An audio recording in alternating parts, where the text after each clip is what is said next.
Man, what's going on, y'all? It's your main man,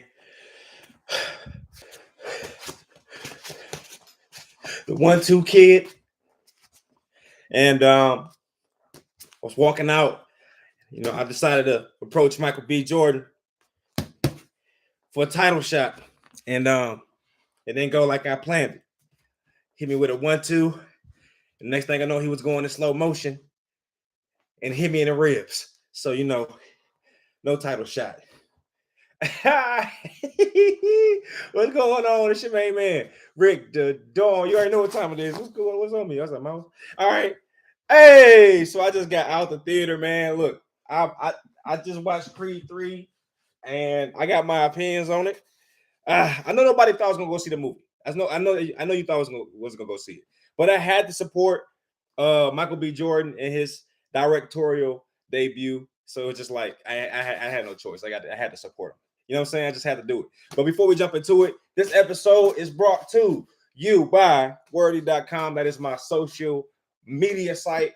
And brokenheartshirts.com. That's where you can get cool little hats like this and stuff like that. All right, but let's jump right in, man. I'm going to say that this movie was an 8.4.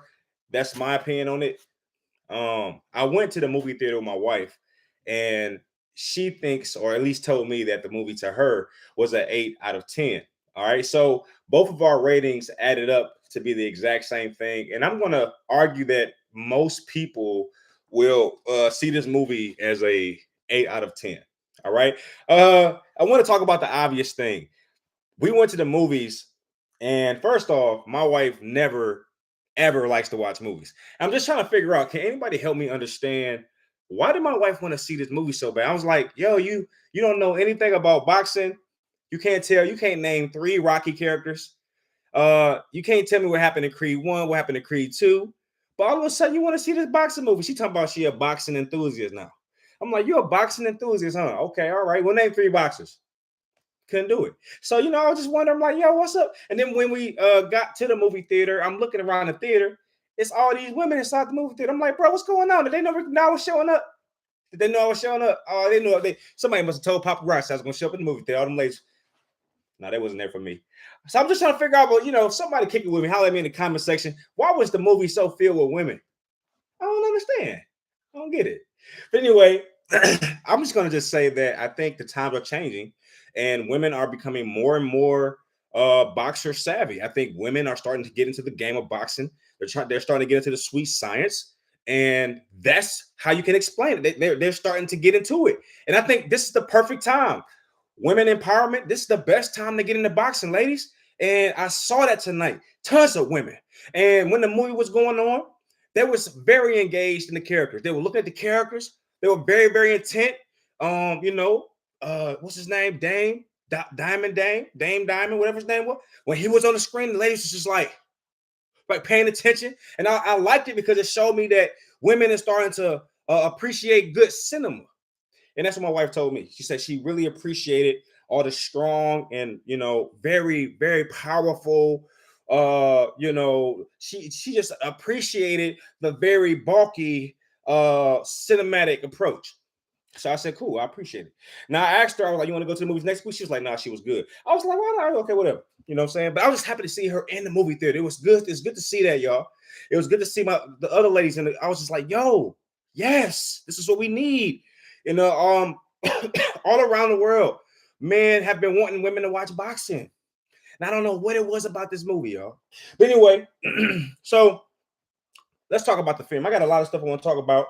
I would like to start off with the fighting. Why didn't it get a 10 out of 10? Let's get some of the stuff out the way. Why didn't it get a 10 out of 10? For me, the boxing was a weak, I won't say a weak point. It was a a less than stellar point in the film. The boxing could have been executed better. To me, the golden standard of boxing in a film is the Ali movie where Will Smith starred as Muhammad Ali. That was the golden standard for boxing. The movie is old now, which is kind of funny because that movie came out. It still feels fresh in my mind. It was so groundbreaking that I can still appreciate the cinematic direction. However, it was still a very high standard set for boxing in a movie. Not only did they try to recreate all the boxing from the actual event and every hit, every punch. I mean, it was that level of detail. With this, though, I will say the boxing in this particular movie felt like kung fu, or it felt like choreography from a fighting movie or kung fu movie or karate movie. A lot of the blocks were telegraphed. It was like,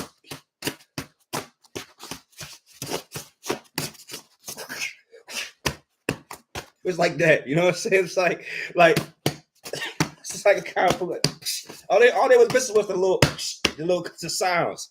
As a matter of fact, I think they had the sounds. But no, that was my biggest complaint.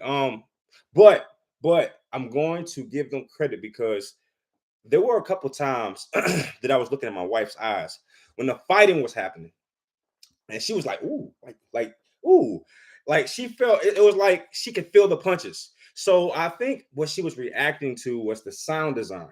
That's my personal opinion. So for me, because I am someone who follows boxing, the boxing was not good to me. It was not. It wasn't that good. It was more, and I'm not sure they had much of a choice. I think to make boxing look real, you got to actually hit the people, and you don't want your actors to get injured. So I do understand why they didn't go to the Ali maximum, because I believe in Ali. They did fight. They actually fought, and that was a part of the whole experience. Like, this is a groundbreaking moment. So yeah, but naturally, Creed 3 was going to be compared to Ali, at least in my mind, because that's the golden standard for a boxing film, in my personal opinion. But all jokes aside, oh, the women came out tonight. Look, it was funny because when I was in the theater, right, I was ordering stuff, and it was because we went to a theater where you can like order drinks and you can order food. And I'm like, bro, where's my food at? Like, I ordered some fries and some mozzarella sticks, and it didn't come out for like an hour. Like, the movie was over, and I just got my food. And the manager, his name was Thomas. He came and told me, he like, you know what? This is the busiest night we've had all year. He was like, this is the busiest night we ever had. So I was like, bruh, what's going on? Why do all these people come to the movies? I don't know why. But anyway, so I want to start off with just some of the things from the film that I saw, and let's check it out. Spoiler alert, if you hear, spoiler alert. So the origin starts off with Michael B. Jordan. First, I want to say they did an amazing job with the casting, because both of the child actors look like their actual counterparts.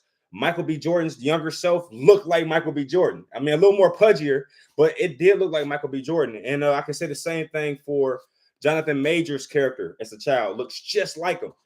So they did a really good job on that. And we saw right off the gate that Jonathan Majors' character was a little more on a dangerous side. He was in the he was like an amateur boxer in the underground circuit, and they were betting on on the fights. And obviously, Jonathan Majors' character Dame was he was really good. But again, he was caught between the boxing life and the street life. So that's kind of what happened. After they have a fight, I should say, after Dame has a fight, they kind of go and celebrate and count their money, go to a liquor store to get something to drink. And we then see Adonis Creed run into an old person that he didn't get along with, and he immediately attacks that person. Now, that person has some friends with them, some muscle with them, and they came and they tried to defend, the person that Adonis Creed was attacking. And as a result, as you probably figure out, Adonis Creed also has some muscle, and that was, of course, Dame. Dame comes out, draws a firearm, and that's when the police swoop up. And we found out later in the film that Creed actually ran away and did not get caught. Now, the reason I titled this video the way that I did was Dame misunderstood is because, first off, I want to just say something real quick. They did an amazing job. I would argue that Jonathan Majors did an amazing job with the Dame character, because once they kind of flash back to the present, we start to see him. He gets off a bus, and the Creed trailer made him appear as like a super villain. Like, he's evil from start to finish. But they kind of play this trick on you, and I thought it was really good writing. They played this trick on you when you first meet Dame. He's extremely humble, and he's so humble that you don't root against him. You can't. He's just too nice. It's like you can't root against him. I thought that they did a good job with making him feel like he was a good character. he gets off the bus and he finally, makes his way to Creed, who's a promoter now. And I thought that was a really interesting spin on his career. But he's a promoter, and he's promoting a new fighter named Felix, who's knocking everybody out. He's a nice prodigy. He's actually the world champion, if I'm not mistaken. So when Creed leaves out the gym, he bumps into his old friend Dame, and Dame's on his car. And Adonis Creed is like, yo, man, get off my car. You know what I'm saying? And he like, you really don't remember me, do you? And it turns out that he was writing Creed from jail all these years, but it turned out that Creed's mother was hiding the letters, and she was doing that to protect him because she didn't want him to live in the past, her son Creed. But by not writing back and responding back, that caused Dame, Jonathan Major's character, to feel like he was being neglected. So that is exactly what the turmoil was. Like, bro, this is why I asked, was he misunderstood? Because first off, the reason he got arrested is because he pulled a gun. But you know why he pulled the gun? It's because Creed saw this guy he didn't like from the past and started swinging on him. And when I say swinging, like, he didn't just hit him one time and walk off. I mean, he was like, doof, doof, doof, doof, doof, doof, doof, doof, doof, doof. Like, he was beating the crap out of this guy. And the thing about it is, it was almost like if like nobody intervened, Creed would have killed him. That's how bad he was beating him. So that caused the guy's friends to step in.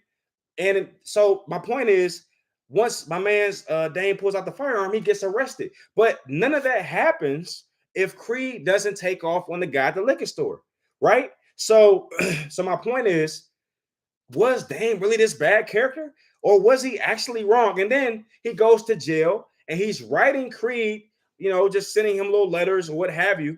And there's no responses coming back. So, put yourself in Dane's position where you got your buddy here, and that's your ride or die. Like, you can tell that they were like real close friends.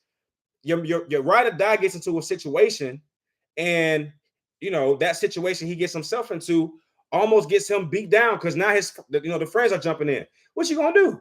You gonna just let your friend get beat up? Because that would have made Dame a bad character, right? No, but Dame, he did what he had to do, protect his friend. And then you go to jail for your friend after protecting him for something he started, and then you writing him and he don't respond back. Like, yo, like, what you, Dame the bad character? Come on. I mean, I know that the movie wants you to think that Creed's the right character, good character, but it's like, in that situation, it's my opinion that Creed is the issue. Because, like, yo, bro, you swung on somebody, then you ran when the police came, right? Then you ran when the police came, and you could have vouched for him, you could have did your time with him, and then when he writing, you don't respond. So I thought that Dane was a little misunderstood. Now, what I will also count as something, what's up, Gene? What I also count as something that is a negative in this film was how fast Dame turned into a bad character. Because, like I said, he started the movie very humble, but out of nowhere, it just spent and turned, and all of a sudden, he's this evil guy. So I'll get into that. But anyway, Creed is a promoter. His old friend pops up out of nowhere. And then, Felix, Creed's new protege who's knocking everybody out, he needs a challenger because everybody's afraid to fight him. Nobody wants to spar this guy because Felix apparently is really good and he's cracking everybody out. So when Dame finally gets in contact with Creed, he like, yo, bro, I just want a shot. And when I say he did an amazing job with not overselling the character, Jonathan Majors, that's exactly what happened. He did an amazing job with staying humble. He actually looked like he had served some time, so that's great acting on his part. His eyes was always watering, like, but you need a shot. I'm still in shape. It was like, okay, yeah, you did some time. I can tell you did some time for sure. So anyway, that's what happened, and some things happen. So anyway, Dame starts sparring with Felix because he's like, yo, man, come to the gym. I got some work for you. Everybody's scared of Felix. Let's see if you can get in there with Felix. Felix and Dame get into it. Next thing you know, Dame, fighting with him, not, doing some little illegal stuff, he learned from the pen. And, it creates bad blood between Felix and Dame.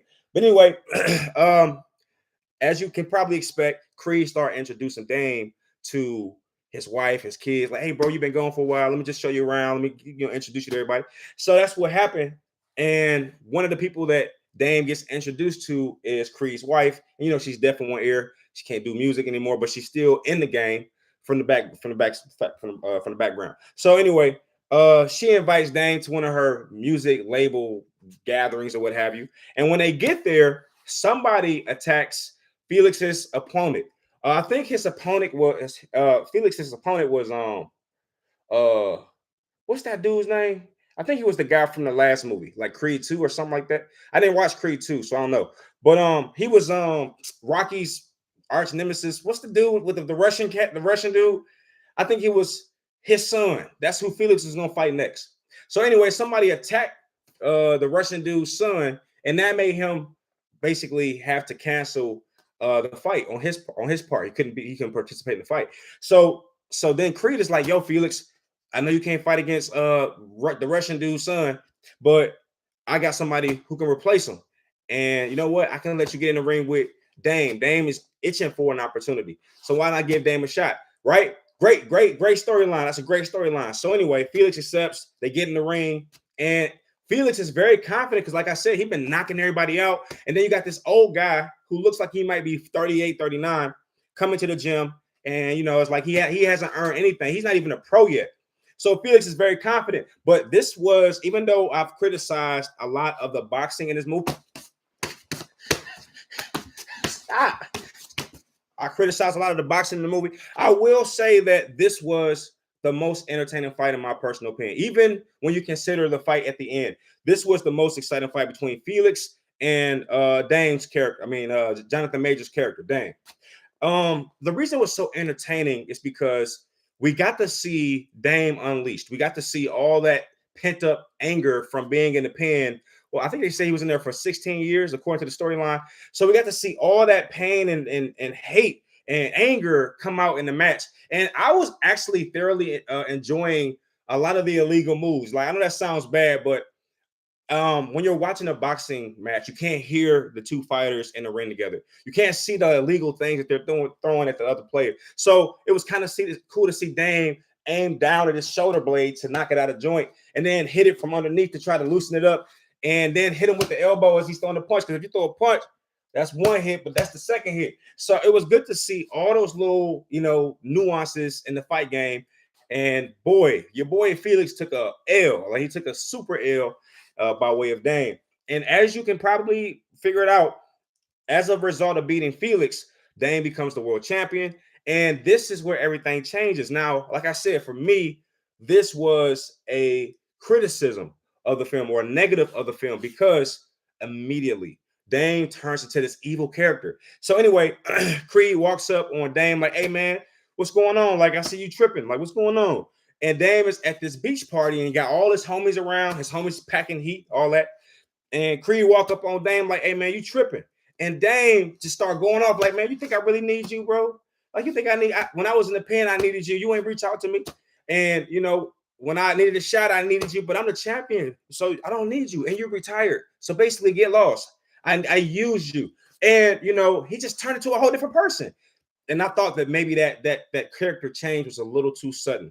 It didn't have, it didn't seem to go in progressive steps. It just went from, I'm humble and I need help, to I don't need you. It was just too sudden.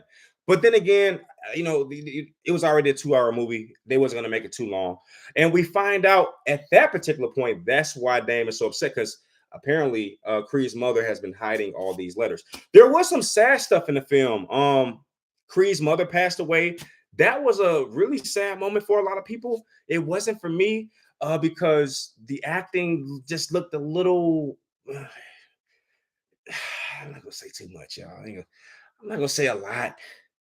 I ain't gonna say a whole bunch. I'm just gonna say that it wasn't the best acting all around, and it just happened too fast, too quick, and it's just like, all right, let's keep the movie moving, because I know this. I need a little drama, and it wasn't that crazy because.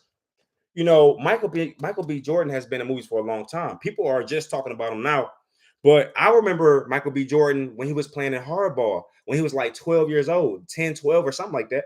And one thing I remember about the Hardball movie was Michael B. Jordan crying because his brother got shot. So I knew that there was going to be a downtime in the film where some tear jerking was going to happen, because in Hardball, that was a very effective moment. It really captured people's attention and hearts in that moment. So I expected to see something like that. That's why when I saw, I was like, all right, this is just textbook.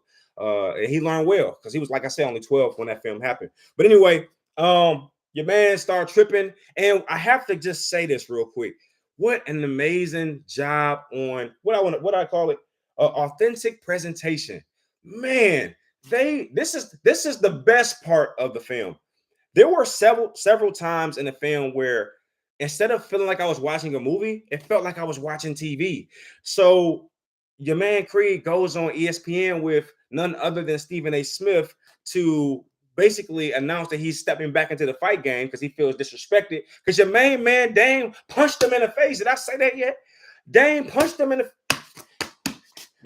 stop. He punched him in the face and knocked him out at the beach.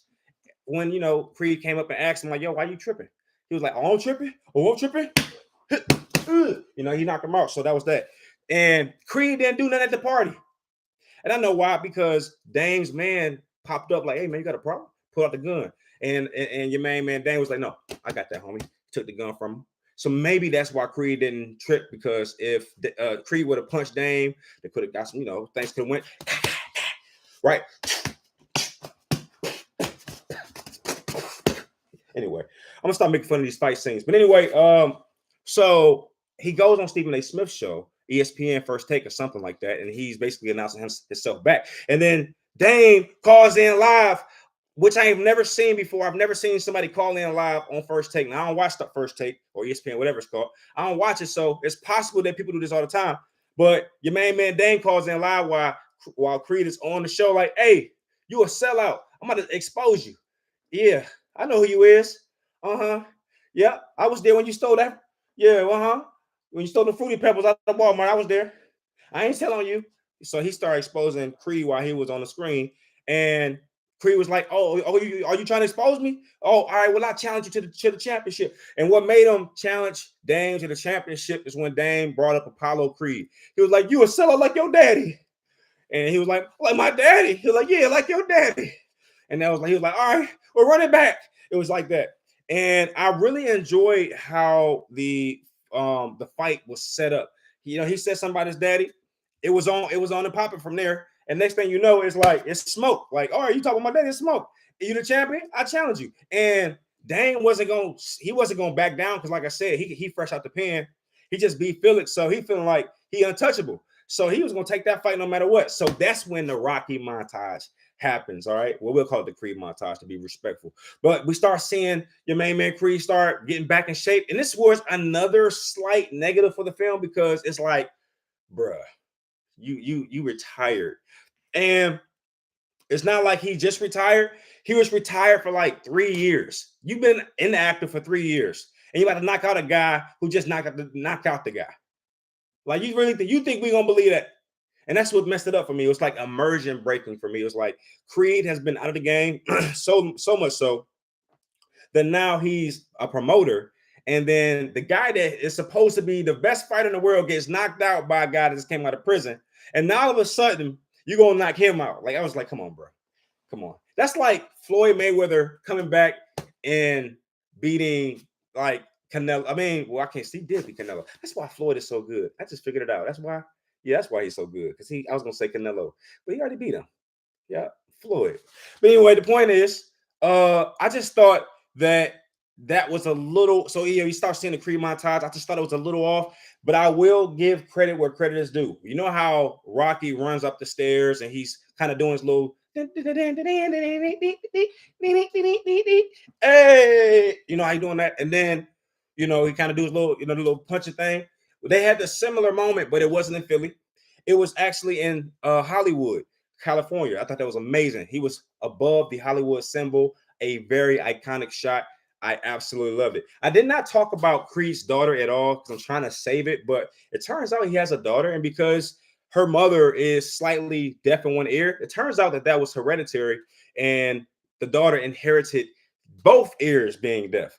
And so the film definitely tugged on your heartstrings a lot whenever the daughter was on the screen, because she's doing sign language and she was very, very adorable. Oh my goodness, she's like a beautiful, remind me of my child, my daughter. So she was doing sign language and stuff like that. And it turns out that she has a heart for boxing. And I said, good job. So many films do a poor job at this. They do a poor job at setting up sequels for the future. And then, it's a lot of times it just throws stuff together. For example, Creed 1. All right. Like Apollo Creed got a son now. Really? You're just going to shoehorn him in there like that? Out of nowhere. We saw Apollo Creed. Apollo Creed wasn't thinking about no kids. All right. But all of a sudden he got a kid now. All right. I'll follow along.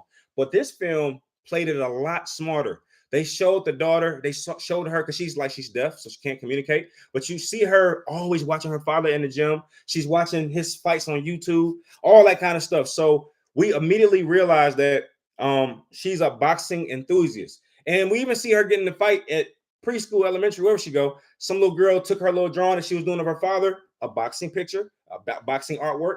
And the little girl tears it in half. And Creed's daughter hit her right in the grill. And it went just like this. Like that, right? So then, so we start realizing, okay, she likes boxing. And I was like, perfect, great, thank you.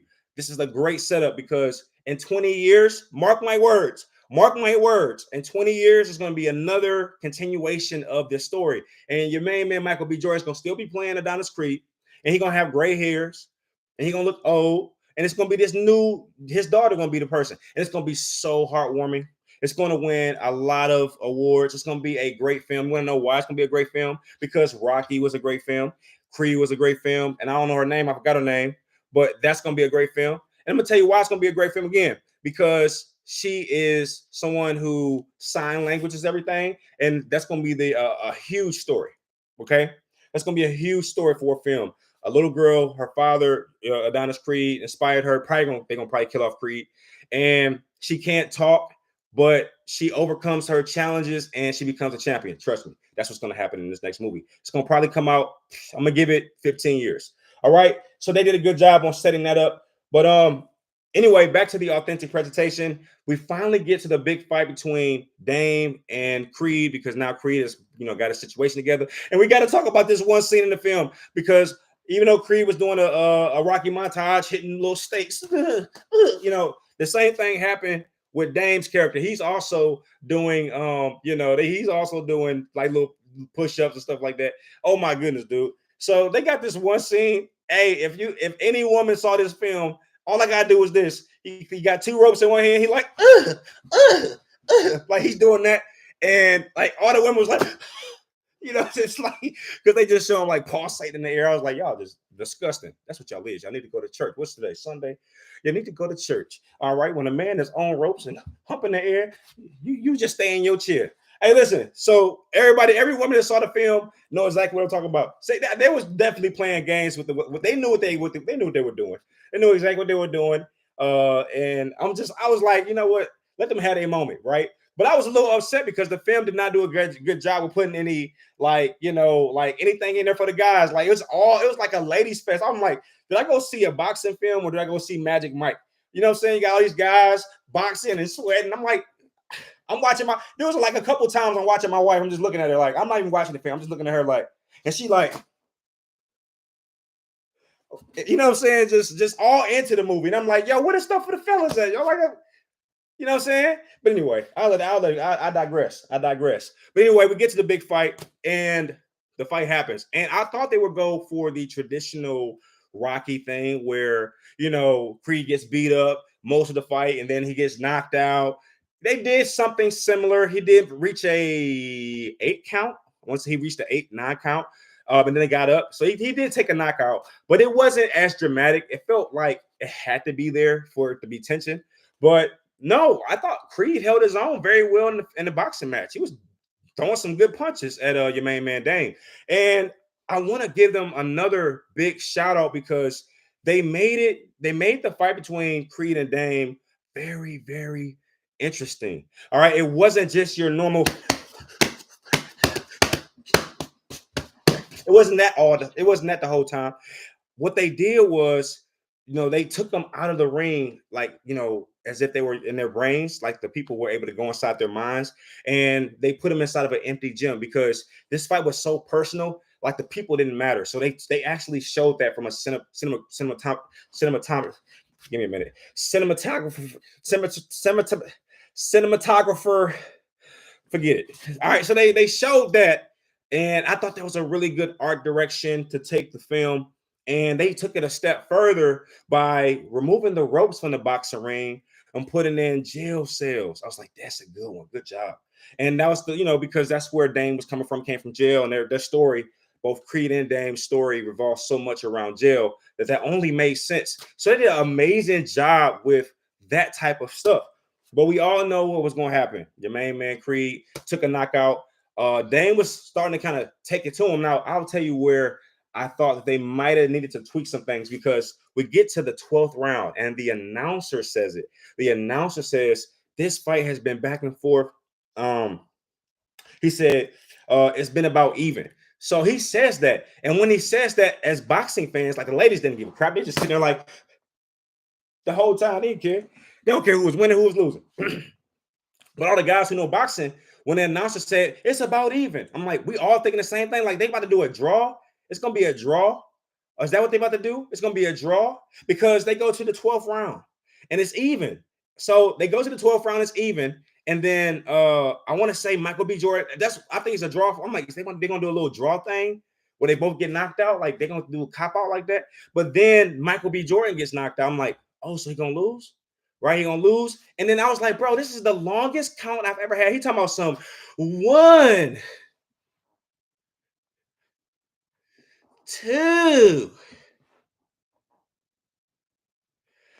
3, Mississippi. I'm like, bro, if you don't get the counting, 4, 5, 6, he knocked out. He counting all slow, giving him a chance to get up. So he ended up counting to 8, and then Adonis. You see the Adonis face on the ground talking about some.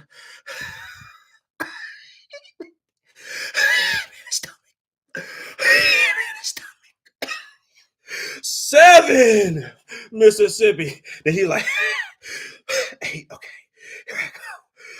I'm gonna get you. Then he get up. So I'm like, bro, like, you can't count that. Like, that's the slowest count I've ever seen in my life. Like, that's a slow count.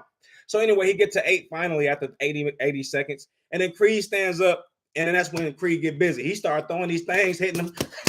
Started hitting him with them things. And I'm like, bro, see, this is what I didn't like. So you mean to tell me, okay, they went 11 rounds where they were competitive, almost equal in their delivery punch wise, and then all of a sudden Michael B. Jordan gets knocked out, Creed gets knocked out, and then gets up stronger? That makes no sense. So I was like, okay, all right, I'll follow along. They've been even the whole fight. Creed gets knocked out. I mean, knocked out.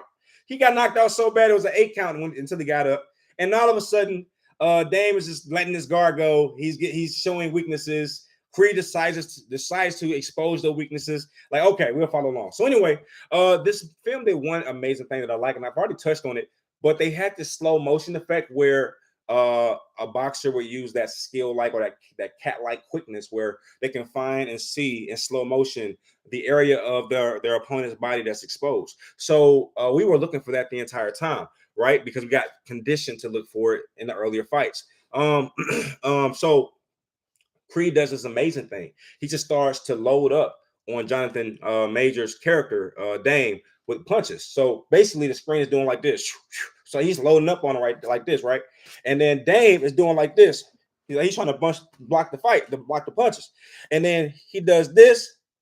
And then your main man Creed sticks his hand through the guard and knocks him out. It was just like Fight Night. Oh, what was it? No, it's called Punch Out. It was just like Punch Out, where you got to block all the punches that's coming, and then you got to time it. It was about timing. And the whole movie, they kept on saying, Michael B. Jordan kept on saying, it's not about power. It's about timing. The whole movie, right? So he's setting you up to let you know that's how they're going to end the fight or to end the movie. So anyway, your man Jonathan Majors is giving him that window that's opening, and then at the right time, right here, he like, it's time to hit me. And then your main man, Michael B. Jordan, go leaves right here and knock him out. All right. And then they did a really good job with seeing or showing those two go to the locker room and chop it up and just kind of talk like, like brothers, like, hey, bro, I still care for you. If you need anything, hit me up. And, I did appreciate that. They allowed Jonathan Major's character to kind of come down a little bit and be humble. And they showed him kind of like he was in the beginning of the movie. Like I said, his character had this weird arc where he was super humble and it just went evil, and then he went back nice. And I was like, all right, whatever. All right, his character reminded me of like some exes that you might have had where, or like a stepdad or a stepmom. The first time your stepdad or your stepmom come over to the house, they real nice. Like, hey, how you doing, little man? Oh, okay. You like chocolate? All right, I'll bring some chocolate next time. And then when he move into the house, your mama get him and your mama get cool. Next thing you know, you talking about something. Go to your room and clean up. Go wash the dishes. Like, bro, what happened to the first guy? So that's how Dame was throughout the movie. Real nice. Like, hey man, I need some help, man. Can you look? I don't want no handouts, but can you hand me a boxing title channel? I want to fight somebody. Can you help me? And then when he got a chance, he switched it up. So that's what happened. All right. Now, I've already said this, but I'll say it again. I thought that the film was an 8.4. And I asked my wife as well. I said, out of 10, what would you rate the movie? She said, honestly, I give it an 8. And I was surprised because the whole movie, she seemed so captivated by the cinematography and the art direction of the film. She definitely could appreciate the acting, especially when they were like, flexing and things like that. She really, really enjoyed the technical approach to bodybuilding in the film, and or I should say in preparation of the film. So I thought that maybe she would give it more than an 8, but she gave it an 8. And I thought that was really unbiased of her. And that's what it was. Anyway, hey, I hope y'all enjoyed that, man, because I enjoyed this film. Michael B. Jordan, good job. I think that they should probably stop on Creed, though. I think it's time to rest this thing because they were bordering on the spectrum of ridiculousness. Okay, you got this guy coming out from the pen, he knocking out champions, and all of a sudden, an old retired ex-boxer is knocking like, we ain't buying that. We ain't gonna buy that twice. We'll buy it once, but I ain't buying it again. All right, but anyway, it's your man, Rick Dawn. I holla.